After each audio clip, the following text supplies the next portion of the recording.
All right, this is Sports for Real, and kind of excited about what I saw yesterday. Very, very interesting matchups in college football, and with this new era of NIL mixed in with the super conferences, it's making for great entertainment. And nothing was more entertaining than what we saw yesterday between Georgia and Texas. Before I get to that, just got to call out a few things. I've been awfully hard on the Florida Gators, but the Gators actually playing pretty good football these days. And even though they're classified as having the hardest schedule in the nation, if they keep getting better and they can move the football, they may be able to pull an upset or two and maybe save Billy Napier's job. I didn't see that happening at the beginning of the year, but Florida is starting to come on a little bit. Um, South Carolina is playing some pretty decent football, so that contest against Alabama that they blew, that was not a fluke. Vanderbilt, we won't talk about Vanderbilt, but Florida, South Carolina, and I got to talk about Colorado. Colorado's playing some good football. They bounced back after that close defeat to Kansas State to obliterate a weakened Arizona team. They got a couple stars back from last year on Arizona, but they lost a whole lot. And some of the other players that they went to Washington with Jed Fish. So this is not the same Arizona team from last year that stomped on Colorado. But Colorado, take nothing from them. They're playing a lot better football these days. And as I predicted before, that they would play better in a conference that is weaker than what the Pac 12 was last year. There's no Oregons to face this year. Um, Utah, they're kind of struggling a little bit. And all the teams that pretty much beat up on Colorado, they've stepped down, and Colorado's kind of closed the gap on them. So if they can keep playing good football, they got a good chance to maybe find themselves into a good bowl game at least, or making some noise in the Big 12. But not going to be on long, so I want to get straight to the point. Yesterday, Georgia got it on with Texas, and it's been an anticipated matchup. And Georgia pretty much whipped Texas on the line of scrimmage, which is kind of surprising to me because Steve Sarkisian, he's not a stranger to the SEC. So the fact that he couldn't put together a better performance in the first half up front was kind of surprising to me. But as the game unfolded, and I saw in the end that it ended kind of the way it was going most of the first half, is that the quarterback would try to step up and get the ball stripped from him. Well, he was getting the ball stripped because he was holding the ball too late and he was waiting to step up too late. And that causes problems. Now, me, I'm going to tell you straight up, I picked Texas to win the SEC. I'm not backing off from that because they see what they're faced with now. If they play Georgia again, you can best believe it's going to be a different ball game. I'm not sure that Georgia can get there, but they got a real good shot. Alabama, they seem to be fading a little bit. They got a little internal conflicts they have to deal with, discipline issues to resolve if they're going to be in the championship game. But there's a log jam right now at the top of the SEC, and it's going to make for interesting football. But Georgia, like I say, dominated that first half. But in the third quarter, Texas started to make a run, and that's where the problem began. So if you recall, Carson Beck stepped back and he threw an interception. The guy ran it all the way down to the 9-yard line, where it was called back because they said it was pass interference. Well, immediately after that, the fans in the stand started throwing water and beer bottles down on the field. Stopped the game. All the while that the fans were doing this and the bottles were getting cleaned up, the referees were all huddled up. And what became of that huddle was an overturning of the call. Now, if you look at this route right here, hold on, let me get the picture up. If you look at the route right here, you will see that it appears that the defender is holding up the receiver. But if you were watching the game, the receiver ran directly into the defender. Now here's the key point. That defender he's capable of holding that ground. He doesn't have to relinquish his ground just because a receiver comes in there. He's able to do that. So when the receiver barrels into him and pushes him off, it looks like that defender is holding him. Well, he's trying to hold himself up to keep from falling because he is going backwards. Well, this is the kind of stuff that happens all the time in the SEC. This kind of contact is never called. So the fact that it looked like it was pass interference on the defense, it is not the case at all. And the guy picked the ball off and ran all the way back to the 9-yard line. But the problem began when the call was overturned. Now, before I even get to that, let me show you another angle of this particular play. And I know it's kind of small, but as you see right here, it still looks like the defender is being pushed. And if you saw it live and you saw all the replays, you did see that. Now, because of that, the play got overturned. And what you end up having was very smart, thinking that he had made a play and he was going to get the ball back by reversal of that interception. All he saw was what? Hold on, let me get my pictures right. Okay.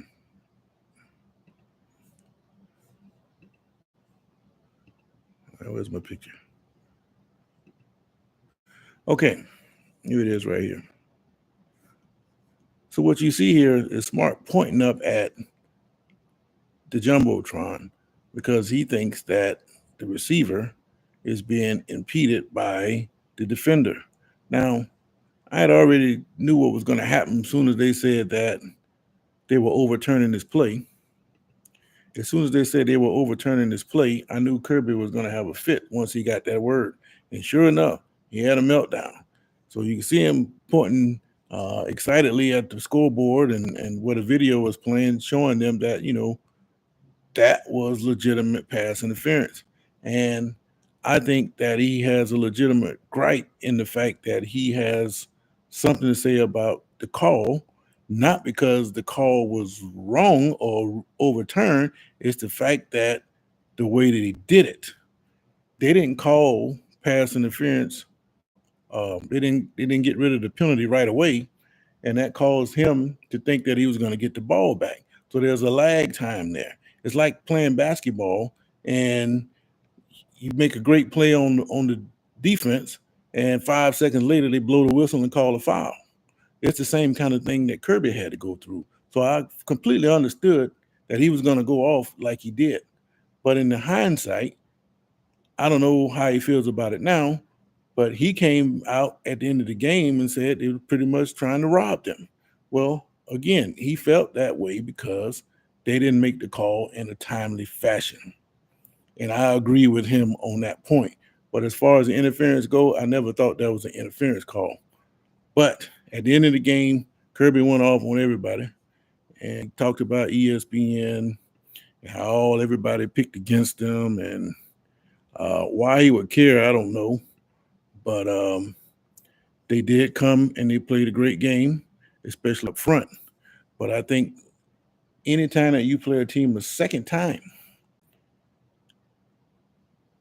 the favorite now becomes the team who lost, because now they're going to go to the drawing board and they're going to see what they did wrong, and they're going to come back and figure out how to correct those mistakes and take it to you the next time they play. So that's my prediction. I think Texas is going to find themselves in that SEC championship game.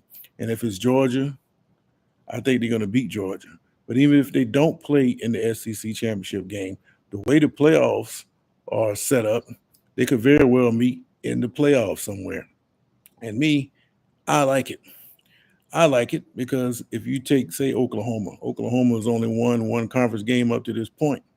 And if they were still in the Big 12 along with Texas, after losing to Texas, they will still have a shot to win the conference because more than likely Texas and Oklahoma was going to cruise through and make it to um, great records at the end in that conference. That's just the way things seem to unfold. But now that you put all these teams in the same conference, it makes for very interesting football because you can't just coast now. As a matter of fact, all these teams, the last month of the season is brutal. Florida is a headliner when it comes to brutality on the schedule. They don't have a game next week, but after that, they got Georgia in Jacksonville, and then they're going to turn right around and go to Athens. You still got Florida State, and I believe LSU is on there, and I think they got Ole Miss. Florida's they're in the fire, and all these other SEC teams are in the fire. So they're going to have to play if they want to make it to this championship round. And I think it's great for the sport because just like the pros, you're making all this money and people want to return on their investment. And it just so happened the fact that they come with Neil and the playoffs and the super conferences all at the same time. So I just can't wait until the playoffs get. But if you want to have an idea about what the playoffs are going to look like, you saw it yesterday when Georgia took on Texas. But I think Kirby, though, kind of lost his cool a little bit, blaming the officials, trying to rob him and, you know, things of that sort. But that was the heat of the moment. Maybe when he sat down and cooled down a bit, he probably wouldn't say anything about that. But got to take your hat off to Georgia because they played a good game. So again, they don't have a game next week, but they can come down to Jacksonville in 2 weeks and they're going to take on the Gators. And that's always a good event. If you're around, come on down to Jacksonville, hang out with the Gators and the Dogs. They fighting on the field, but everywhere else, they're getting along like gangbusters. All right. Now let's go from Kirby Smart to another guy who is just smart, but he's not getting the return on his intelligence right now. Who am I talking about? I am talking about Lincoln Riley. Mr. Riley is now the head coach of a football team that is 3-4. Of the 4 games they had double-digit leads in 3 of them in the fourth quarter. So why do they have a 3-4 record? Because they have sat through and watched teams come back on them and steal the game from them in the last few moments. You saw it yesterday at Maryland, saw it at Penn State the week before, you saw it at Minnesota a couple weeks ago, and the same thing with Michigan. Any kind of way that you can find to blow a game, USC has done it. Instead of sitting there 7-0, this team is now 3-4. They're not going to make the playoffs. They can't win the conference. And they're probably going to end up in the Holiday Bowl somewhere. And that's not very good. And because of that, you have people who are in the USC program, the alumni, the ones who have done something when they were there, they're calling for his job. I called for his job. Well, I didn't really call for his job. I said he's probably going to be on the hot seat 2 weeks ago. But I didn't think they would fire him. I don't think they're going to fire him now. But if he blows another 2 games the way he's done it now, I don't see him coming back. If you remember, USC is the kind of program that will fire you on the plane. Ask Lane Kiffin. They had lost the game. I think it was at Arizona State. They were supposed to win. People just got tired of losing like that, and they fired him before he even got back to campus. I mean, that's a cruel way to fire somebody. I mean, you should look a man in the eye if you're going to fire him.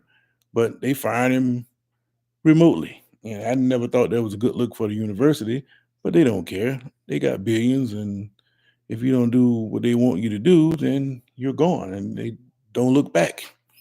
But Riley is a genius offensively, but word is coming out that Riley, he won't even recruit some of the best programs in California. Now, if you think back to Pete Carroll had a fence around the LA area, kind of way that Jimmy Johnson had the fence around South Florida. You weren't going to get any recruits in the LA area. But he's not even looking that way. He's going like national. He's going all over the place, which is not necessarily a bad thing, but you got to take care of home first. And he's not doing that. And because of that, it's starting to make him look bad. And just like what's going on in Alabama, they're not going to tolerate you losing too much.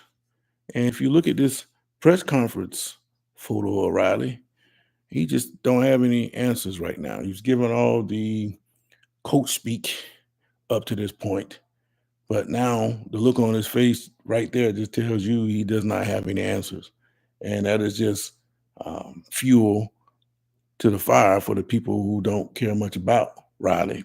Now he came in hotshot coach, 20 million first year, and people are looking for results. But now, what's he going to do?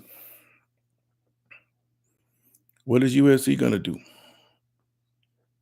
Now the sad part about it is they go play Ohio State and beat them, but they can't beat Oopie Doo, these old sorry teams, and it's a problem. I can see if you were in the pros and any pro team can beat another at any time. But when you have massive resources against a team that doesn't have that resource, a team with a losing legacy, you got no business losing to those kind of teams. And if you look at Maryland, Minnesota, not so much Penn State. Penn State's been doing well the last 10, 15 years. And Michigan, they've done well, but they are a considerably lesser team than they were last year or the last couple of years. For a team that can't throw the football and you know what they're going to do and you still lose to them, a team that can't throw, why not just load the box? Those are all bad signs for Lincoln Riley. He knows it, but when he's at Oklahoma, he had all those great offensive weapons and he scored a bunch of points and he could care less about fixing his his defense. But now he can't get away with that because he has upgraded his defense. He just need to put it all together now so he can win these close games. So the clock is on Riley. He has to finish strong this year, else he's probably going to get fired. But at the same time, I have to know that what is that? Excuse me. You have to know that the most important part of all of this is to take care of your family. So whether Riley or any other coach gets fired, he took that $20 million check home that first year. Is he really doing bad? No. But I don't think he wants this on his record. So keep an eye on Riley as the rest of the year unfolds. Okay, just to recap, we talked about Georgia, how they pretty much whipped Texas up front last night. I kind of predicted that Georgia would win that game, but I still think that Texas is going to win the SEC. Everybody's going to have a loss. So the fact that Georgia lost to Alabama, they won that in a close game, and Alabama squeaked by South Carolina, and they're going to squeak by a couple of others. When it comes down to it, you're going to have maybe two teams with two losses play for the SEC championship. I don't know. It's going to be interesting to see how it unfolds in November because that's money time. And I think Texas is still going to come out on top with that. But they got whipped last night up front and showed some cracks in Quinn Ewers' game. He's holding the ball too long, and he's waiting too long to step up in the pocket. That's the primary difference about why he was beat up the way he was. Same thing with Arch Manning. He did take off a little bit quicker than what Ewers did, but he wasn't ready for that spotlight yet. As much as people talk about a quarterback controversy in Texas, I didn't see it. But he did step up, scramble, and show you a little potential about what he can do. But he's not ready yet. But I think Texas, if they stay healthy, they're going to win the SEC. And as far as USC goes, Lincoln Riley needs to tighten up. I told you that 3 weeks ago. You can't keep losing the teams you're supposed to beat. I don't care how good of a coach you are. You can't lose to a Minnesota and a Maryland in the same year. Two middle of the road to the bottom level teams of the Big Ten. But still got 5 weeks to go, so we'll see how it unfolds from there. So until then, I'll keep you posted. It's the way I see it. This is Sports for Real. and I'll catch you on the other side. I'm out.